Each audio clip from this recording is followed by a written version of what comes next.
Hello दोस्तों। स्वागत है आप सभी लोगों का राजस्थान एकेडमी पर।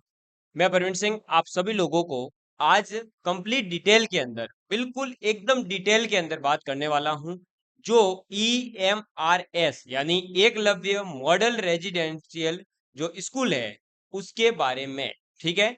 और सबसे पहले बता दूं कि ये बिल्कुल सही सुना है आपने कि इसके अंदर लैब असिस्टेंट की वैकेंसी है और साथ ही साथ इसका नाम एकलव्य मॉडल रेजिडेंशियल स्कूल है, पर ये गवर्नमेंट स्कूल्स हैं। ठीक है। क्योंकि आधे बच्चे मुझे कई कह रहे हैं कि सर ये प्राइवेट है क्या? नहीं, बिल्कुल भी ये प्राइवेट नहीं है। मैं आपको पहले ही बता दूं, भारत के अंदर कस्तूरबा गांधी जी के नाम से कई स्कूलें चल रही है। आपके स्वामी विवेकानंद जी के नाम पर राजस्थान के अंदर 134 स्कूलें चल रही है, Swami Vivekananda government model school SVGMS। ठीक है।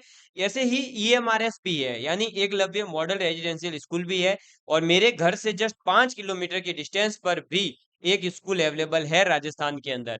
और कहाँ कहाँ पर ये स्कूलें हैं उसकी पूरी लिस्ट है, एक बकायदा लिस्ट जारी हुई है। और वो लिस्ट मैंने जो है मेरे टेलीग्राम चैनल राजस्थान एकेडमी के, और उसका लिंक इसके डिस्क्रिप्शन में भी मिल जाएगा वीडियो के साथ ही साथ। आप अगर कमेंट करते हैं तो आपको भी लिंक अवेलेबल करवा दिया जाएगा। अदरवाइज आप टेलीग्राम पर सर्च मारेंगे तब भी राजस्थान एकेडमी का टेलीग्राम चैनल आ जाएगा। और वहां पर आपकी EMRS यानी कि एकलव्य मॉडल रेजिडेंशियल स्कूल की बकायदा लिस्ट मिल जाएगी आपके स्टेट वाइज, और स्टेट के अंदर डिस्ट्रिक्ट वाइज कि कौन से डिस्ट्रिक्ट में कहां पर है पूरी डिटेल में मिलेगी। और वहां आप राजस्थान के अंदर सिरोही डिस्ट्रिक्ट के अंदर आप देखेंगे कि अबरोड में दानवव एक स्थान है, वहां पर मॉडल ये आपका एकलव्य मॉडल स्कूल स्थित है। अब बात करते हैं कि आज इस वीडियो में मैं केवल और केवल लैब असिस्टेंट की कंप्लीट डिटेल देने वाला हूं। सिलेबस वगैरह सब कुछ डिस्कस करेंगे। ये थोड़ा सा लंबा वीडियो होगा पर कंप्लीट डिटेल होगी। ठीक है। और कैसे तैयारी करनी है, कहां से करनी है, सब चीजें देखिए। इसके फॉर्म आ चुके हैं। अब जो भी इसमें इंफॉर्मेशन दे रखी है वो पूरी की पूरी इंफॉर्मेशन मैं आपको देने वाला हूं, क्योंकि कई बच्चों को ये चीजें समझ नहीं आती है इसके अंदर। सबसे पहले फॉर्म आपके जो है वो स्टार्ट हो चुके हैं और लास्ट डेट 31 जुलाई है। कितनी डेट है आपकी? 31 जुलाई है लास्ट डेट। आप कब तक फॉर्म फिल कर सकते हैं? तो 31 जुलाई तक आप फॉर्म फिल कर सकते हैं। इसके बाद में ऑनलाइन मोड ही आपका केवल है पेमेंट करने का। इसमें अगर आप प्रिंसिपल पोस्ट के लिए अप्लाई कर रहे हैं तो 2000 है, आपके PGT के लिए है तो 1500 रुपए। पर अपने तो नॉन टीचिंग की बात करेंगे क्योंकि लैब असिस्टेंट नॉन टीचिंग के अंदर आते हैं, और 1000 रुपए फीस है। ठीक है आपकी। इसके बाद में admit card, date of examination, ये दोनों चीजें आपको बहुत जल्द इन्हीं की वेबसाइट पर अवेलेबल करवा दिया जाएगा। हालांकि ये 3 से 4 महीने से ज्यादा समय आपको नहीं देंगे, ये मैं पहले ही इंश्योर कर दूं। ड्यूरेशन ऑफ एग्जामिनेशन जो है वो 180 मिनट है टीचिंग स्टाफ के लिए, और 150 मिनट रहेगा नॉन टीचिंग के लिए, यानी लैब असिस्टेंट के लिए 150 मिनट। सेंटर आपके उसी पे आएगा एडमिट कार्ड पे। क्वेश्चन पेपर का अटेम्प्ट और डिक्लेरेशन वगैरह वो सब आपका किस में होगा, तो उसकी जो आपका आएगा अलग से पूरा बकायदा आपका मतलब शेड्यूल आता है कि भाई कब आपका पेपर होगा, कहाँ होगा, वो सब चीजें। उसके अलावा कई बच्चे पूछ रहे हैं सर इंटरव्यू। तो देखो यार, स्पष्ट लिखा हुआ है कि schedule for interview for the post of principal only, यानी जो प्रिंसिपल पोस्ट के लिए अप्लाई कर रहा है उनके इंटरव्यू होगा। इसके अलावा किसी के इंटरव्यू नहीं होगा। इसका मतलब लैब असिस्टेंट के इंटरव्यू नहीं होगा। मुझे लगता है हर चीज आपको धीरे धीरे क्लियर हो जाएगी, बस आप पूरा वीडियो देखेंगे तो। ठीक है। चलो, इसके बाद में ये जो सब नॉर्मल चीजें आपकी होती है वही है। इसके अंदर अपने लिए कुछ भी ऐसा विशेष नहीं है। जो विशेष होगा वो मैं बता दूंगा। विशेष ये है कि लैब अटेंडेंट की वैकेंसी 373 है, और जूनियर सेक्रेटरीट असिस्टेंट यानी आप एक तरह से LDC कह सकते हैं, उसकी वैकेंसी 759 है।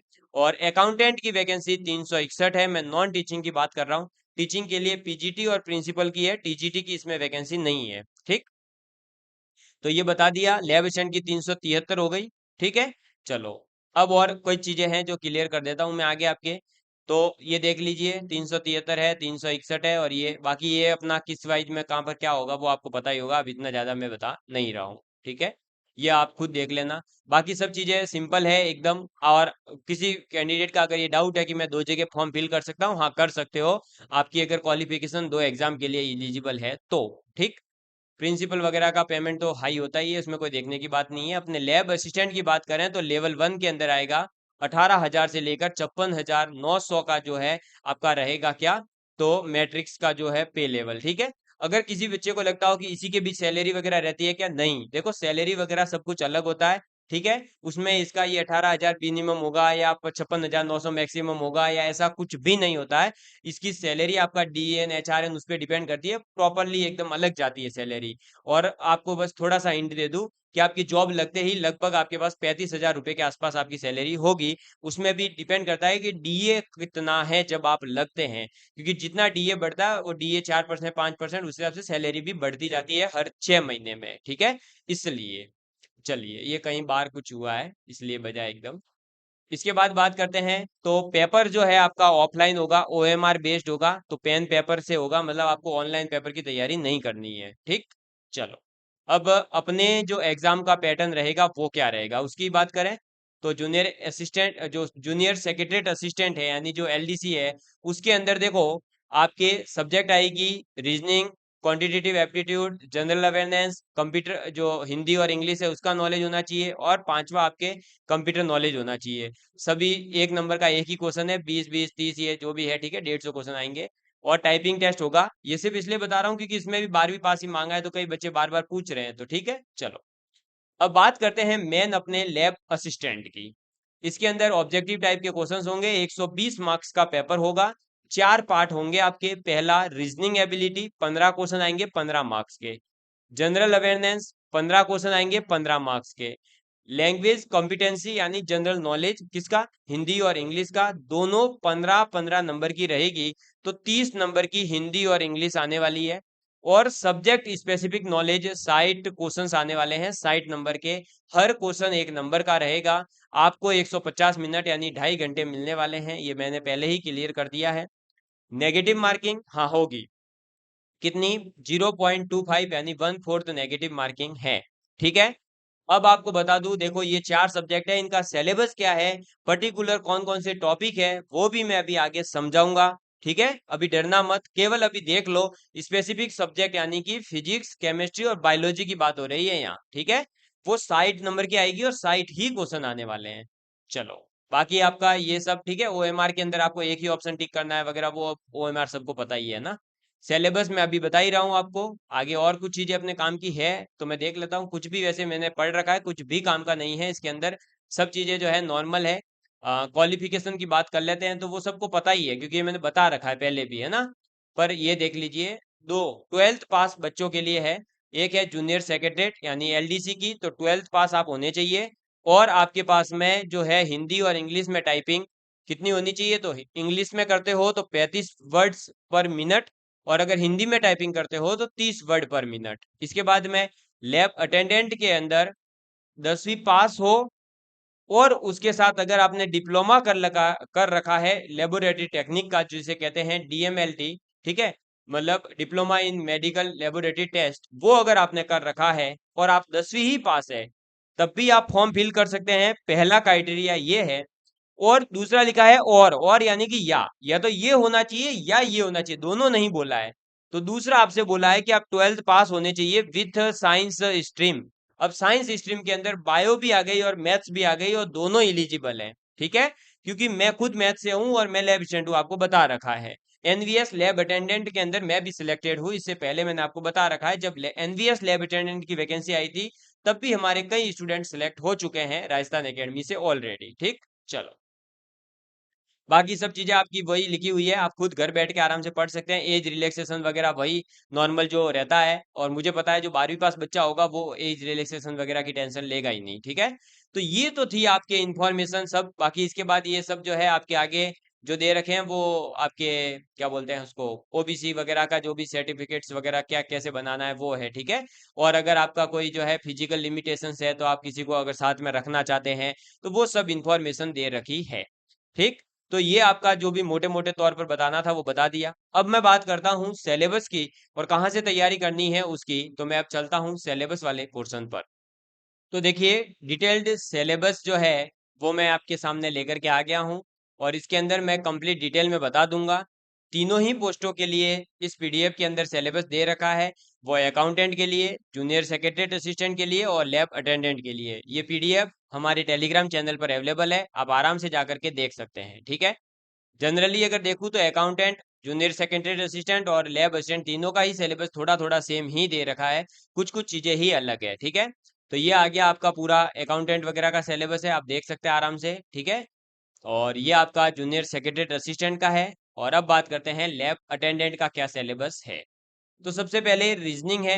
रीजनिंग के अंदर आपके पजल्स आने वाली है, सीटिंग अरेंजमेंट आने वाला है, डाटा सफिशिएंसी से क्वेश्चन रहेंगे, स्टेटमेंट बेस्ड जो क्वेश्चंस होते हैं जिसे वर्बल रीजनिंग कहते हैं वो रहेगी, इनइक्वलिटी बेस्ड क्वेश्चन रहेंगे, ब्लड रिलेशन यानी कि जो अपना रक्त संबंध से रिलेटेड क्वेश्चन रहेंगे, सीक्वेंस एंड सीरीज के रहेंगे, डायरेक्शन टेस्ट रहेगा, असर्शन एंड रीजन के क्वेश्चन रहेंगे और वेन डायग्राम से रिलेटेड क्वेश्चंस रहने वाले हैं। तो ये है आपका रीजनिंग का सिलेबस पूरा। ठीक है, और बहुत ही कम सिलेबस है रीजनिंग का, बहुत ही 3-4 टॉपिक्स हैं जो पढ़ने हैं, बाकी तो वहां बैठे बैठे भी आप क्वेश्चंस कर सकते हैं। जनरल अवेयरनेस के अंदर general knowledge and current affairs with special emphasis in the field of education. इसका मतलब ये है कि जनरल नॉलेज होना चाहिए और करंट अफेयर्स आपको पढ़ना है, लेकिन इतना डिटेल में और पूरा पढ़ने नहीं बैठना है आपको। इसमें ये कहा गया है कि करंट अफेयर आपको पढ़ना है, वो भी वही जो एजुकेशन से रिलेटेड हो ना, उसका थोड़ा सा ज्यादा ध्यान रखना। एजुकेशन रिलेटेड अगर है, जैसे कोई नीतियां लाई जाती है, अभी राजस्थान के अंदर देखो जैसे कि डायल फ्यूचर है ना, अब डायल फ्यूचर जो लाया गया है तो वो एक कार्यक्रम शिक्षा से रिलेटेड है, तो ये पूछा जा सकता है। तो ऐसे कुछ कार्यक्रम है जो शिक्षा रिलेटेड है, केंद्र के और राज्य सरकारों के द्वारा चलाए जाते हैं, वो आपको थोड़े से पता होने चाहिए, और पूरे भारत के अंदर। ठीक है, ऐसा नहीं कि आप केवल राजस्थान की बात करेंगे।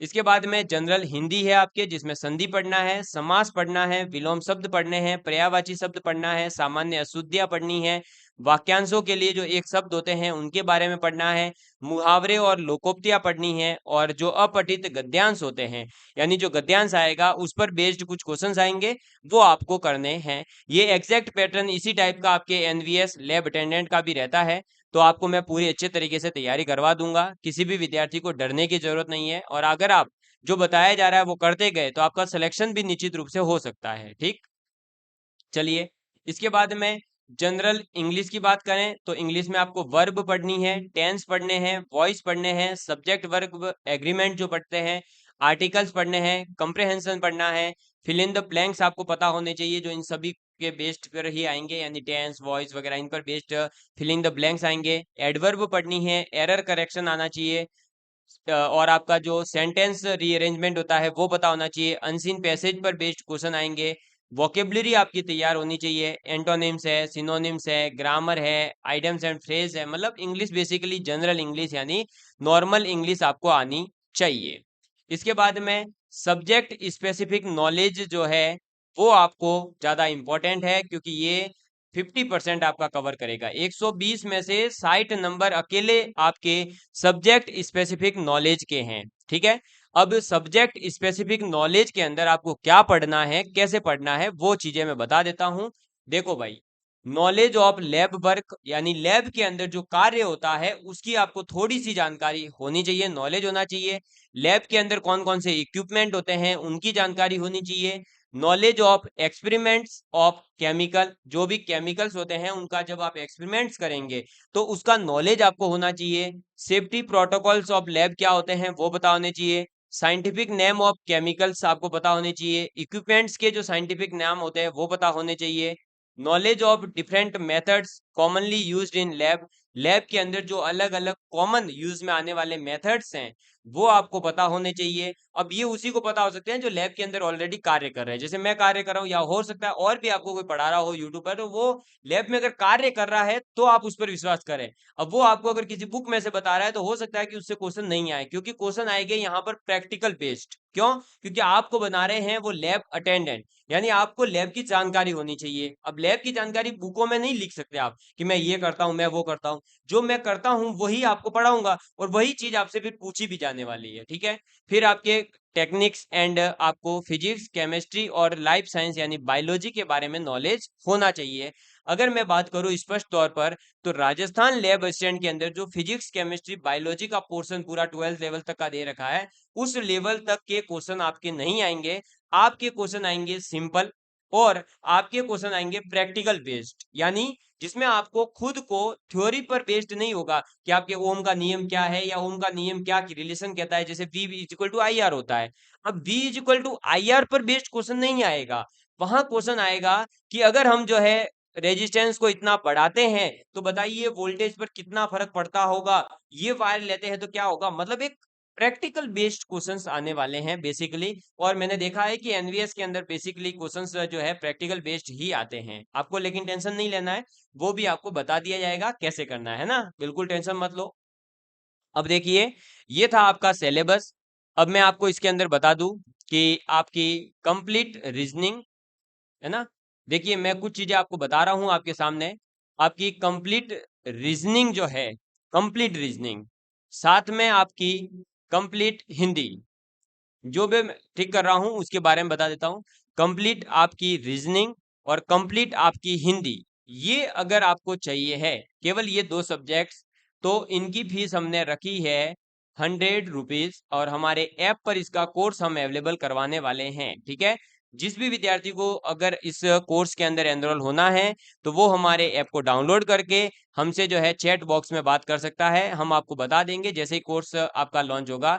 विद इन 2 डेज हम कोर्स लॉन्च कर रहे हैं, और उसमें ऑलरेडी हम चाहते हैं कि पहले से कुछ क्लासेस अवेलेबल हो, इसलिए हम थोड़ा सा लेट कर रहे हैं। आज भी करना हो तो कर सकते हैं, कोई दिक्कत नहीं है, लेकिन हम चाह रहे हैं थोड़ा सा बच्चों को ये पता चल जाए कि हाँ भाई ऐप लॉन्च हो चुका है और क्लासेस भी लॉन्च हो चुकी है। और अगर आप स्पेसिफिक सब्जेक्ट की बात करें तो आपको इसके लिए जो है, इसकी अलग से हमने फीस रखी है, और इसकी फीस है आपका 200 रुपए। कितने?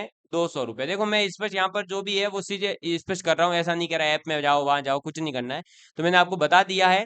ठीक है, अब आपको जिसको भी तैयारी करनी है तो रीजनिंग एबिलिटी, जनरल हिंदी और सब्जेक्ट स्पेसिफिक नॉलेज, ये जो है आपका 300 रुपए के अंदर कंप्लीट करवाया जाएगा हमारे ऐप पर ही। ठीक है, और यूट्यूब पर भी कुछ क्लासेस लाने का प्रयास जरूर किया जाएगा। पीवाईक्यूज वगैरह आपको जो है हमारे ऐप पर अवेलेबल करवाने की हम कोशिश करेंगे। एनवीएस वगैरह के जो है अवेलेबल, वो हम आपको यूट्यूब पर और हमारे टेलीग्राम पर और हमारे ऐप पर अवेलेबल करवा देंगे। ठीक है, और अगर कोई विद्यार्थी जो है, देखो इसमें फिक्स रहेगा, लेकिन जनरल इंग्लिश और रीजनिंग दोनों साथ में ही मिलेगी। आप ऐसा नहीं कि जनरल हिंदी का अलग करवाओ, वो फिर वो 30 रुपए फीस रख के कोई भीख नहीं मांग रहा मैं किसी से। ठीक है, बकायदा अपना नॉलेज शेयर कर रहा हूँ, अपना एक्सपीरियंस शेयर कर रहा हूँ, और अपने पढ़ाने का जो मेहनत है वो ले रहा हूँ आपसे। कोई किसी से मैं भीख नहीं मांग रहा हूँ कि मैं आपके लिए जो है यहाँ पर 49 रुपए 99 रुपए ऐसी फीस रखूँ।